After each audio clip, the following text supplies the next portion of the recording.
कभी आम सा दिखने वाला 28 साल का ये नौजवान नोमान इलाही इस समय सुरक्षा एजेंसियों की गिरफ्त में है। सुरक्षा एजेंसियों के निशाने पर है। पानीपत पुलिस ने उसे पानीपत से गिरफ्तार किया है, वो भी पाकिस्तानी खुफिया एजेंसी आईएसआई के लिए जासूसी करते हुए उसे पकड़ा गया है। ये जो युवक है ये उत्तर प्रदेश के शामली के कैराना का रहने वाला है। कैराना का एक जगह है बाजार बेगमपुरा, यहाँ का ये निवासी है और इस समय पानीपत में रहकर पाकिस्तान के लिए जासूसी कर रहा था।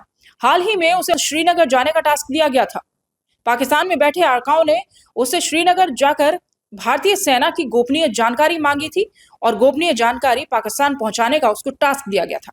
नमस्कार, आप देख रहे हैं अमर उजाला और मैं हूं आपके साथ डिंपल सरोई। आइए आपको बताते हैं कि ये पूरी कार्रवाई किस तरीके से अंजाम दी गई है और कैसे कहां से इसको पकड़ा गया है, क्या अब तक की कार्रवाई हुई है और उसके पास से क्या क्या चीजें बरामद हुई है।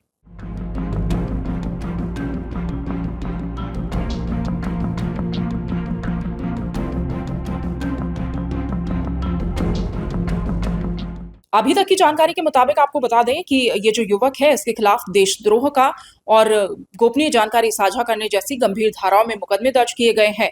वहीं ये भी सामने आया है कि पिछले 2 साल से ये लगातार पाकिस्तानी आकाओं को भारत में बैठकर भारत की गोपनीय जानकारियां वहां साझा कर रहा था। ये भी सामने आया है कि आईएसआई को ये लगातार ये गोपनीय जानकारियां व्हाट्सएप के थ्रू, वीडियो कॉल के जरिए और मनी ट्रांसफर तक की भी अभी तक जांच पड़ताल में चीजें सामने आई हैं कि उसने कई खातों में जो लेन-देन है वो भी किया है। और इस समय उसको जो नया टास्क दिया गया था, सबसे लेटेस्ट जो टास्क उसको मिला था, श्रीनगर जाने का दिया गया था, जहां से उसको सेना की गोपनीय जानकारियां पाकिस्तान में बैठे आईएसआई एजेंट्स तक पहुंचानी थी और वो इसके लिए तैयारी भी कर रहा था, लेकिन इसमें सफल नहीं हो सका। इसमें उसे कामयाबी नहीं मिली और इससे पहले ही वो सुरक्षा एजेंसियों के हत्थे चढ़ गया है।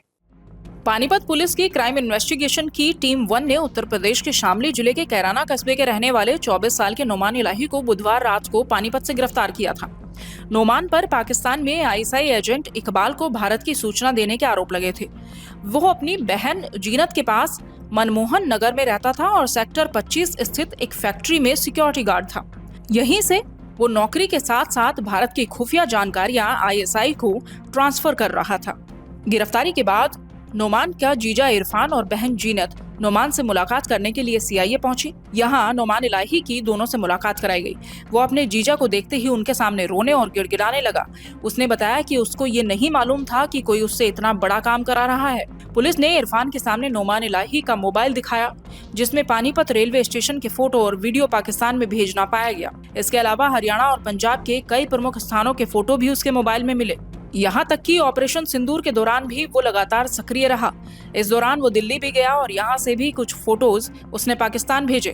फिलहाल पुलिस नोमान के सर्कल को जानने में लगी है। पुलिस का मानना है कि नोमान बेशक आंसू बहा रहा है, लेकिन उसके तार दूर दूर तक जुड़े हुए हैं। वो खुद को बचाने के लिए ये सब कर रहा है।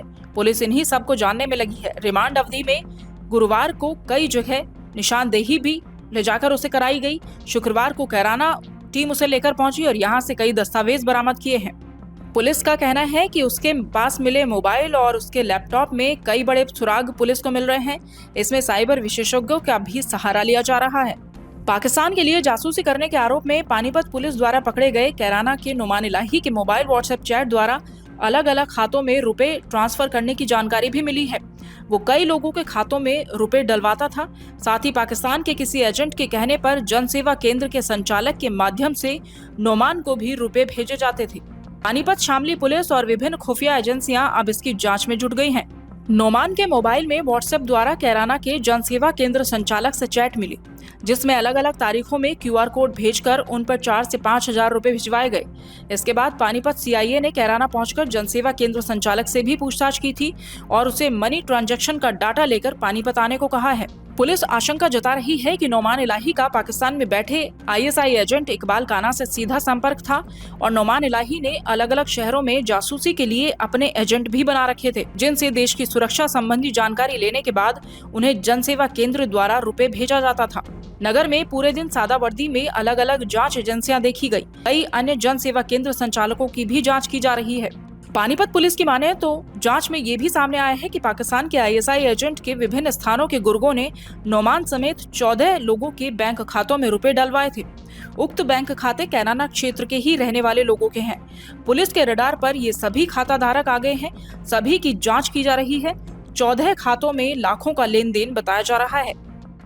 अमर उजाला में आज प्रकाशित खबर के मुताबिक मैं आपको बताना चाहूंगी कि पाकिस्तान में बैठे आईएसआई के हैंडलर इकबाल काना के बाद अब वहीं पर रह रहे विक्की उर्फ शाह ने आईएसआई की कमान संभाली हुई है। हालांकि अभी जो सुरक्षा एजेंसियां हैं वो इस जांच में जुटी हुई है कि ये शाह कौन है। ये शाह का खुलासा जो हुआ है वो नोमान इलाही की व्हाट्सएप चैट से हुआ है। वो उससे लगातार चैट से संपर्क में बना हुआ था और पाकिस्तानी एजेंटों से बात करता था। उसकी व्हाट्सएप चैट से यह भी पता चला है कि आईएसआई हैंडलर इकबाल काना के अलावा शाह उर्फ विक्की ने आईएसआई की कमान संभाली हुई है। हालांकि अभी ये साफ नहीं हो सका है कि ये शाह आखिर है कौन। रेलवे स्टेशन से लेकर सेना संबंधी जानकारियां नोमान पाकिस्तान भेज रहा था। हर सूचना के बदले उसे 8 से 10 हजार रुपए दिए जा रहे थे। पुलिस की जांच में यह भी सामने आया है कि इकबाल काना और शाह पाकिस्तान में होने के बावजूद भारत के मोबाइल फोन का नंबर प्रयोग कर रहे हैं, यानी कि भारत से सिम पाकिस्तान भेजे जा रहे हैं।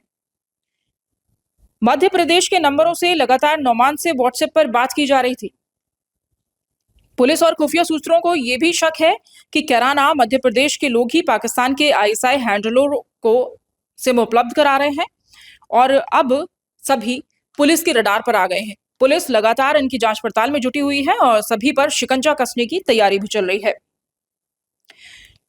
सीआईए फर्स्ट पानीपत के प्रभारी संदीप बताते हैं कि शाह का नाम नोमान से पूछताछ में सामने आया है। उसकी व्हाट्सएप चैट में भी उसकी जानकारी मिली है।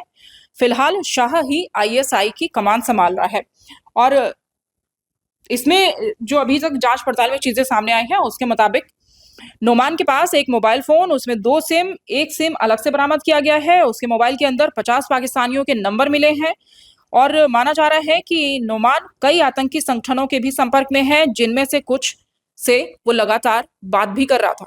और ये जो सारी बातें हैं वो वीडियो कॉल के जरिए होती थी और उसने वीडियो कॉल की जो हिस्ट्री है वो भी काफी डिलीट की हुई है। उसमें से कुछ चैट्स बची हुई हैं तो कुछ वीडियो कॉल की हिस्ट्री में भी कुछ चीजें मिली हैं। आपको बता दें कि पुलिस और खुफिया एजेंसियां आईएसआई से जुड़े एजेंटों को तो समय समय पर पकड़ती रहती हैं, लेकिन पाकिस्तान और विदेशों में बैठे हैंडलर्स तक उनके हाथ नहीं पहुंच पाते। करीब 9 माह पहले ही शामली पुलिस ने शामली के मोहल्ला नोकुआ रोड के रहने वाले कलीम को गिरफ्तार किया था। खुलासा हुआ था कि कलीम पाकिस्तानी आईएसआई हैंडलर इकबाल काना और अन्य लोगों के संपर्क में था। उन्हें व्हाट्सएप पर देश की कुछ तस्वीरें भेज रहा था।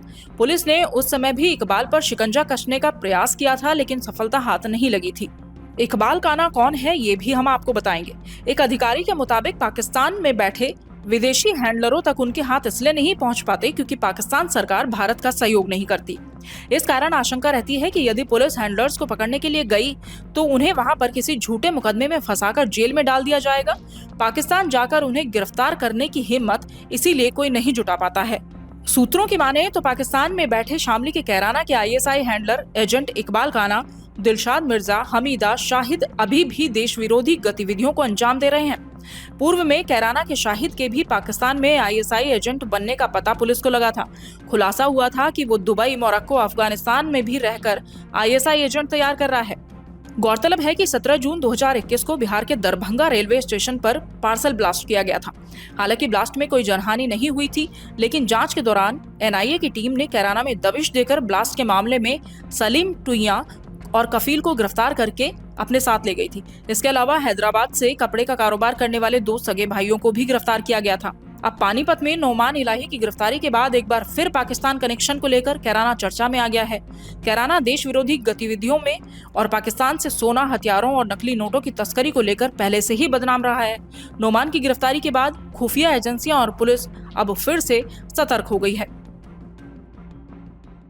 अगर आप ये वीडियो YouTube पर देख रहे हैं तो हमारे चैनल को सब्सक्राइब करें और बेल आइकन को दबाना ना भूलें। अगर आप Facebook पर ये वीडियो देख रहे हैं तो हमारे पेज को लाइक करें।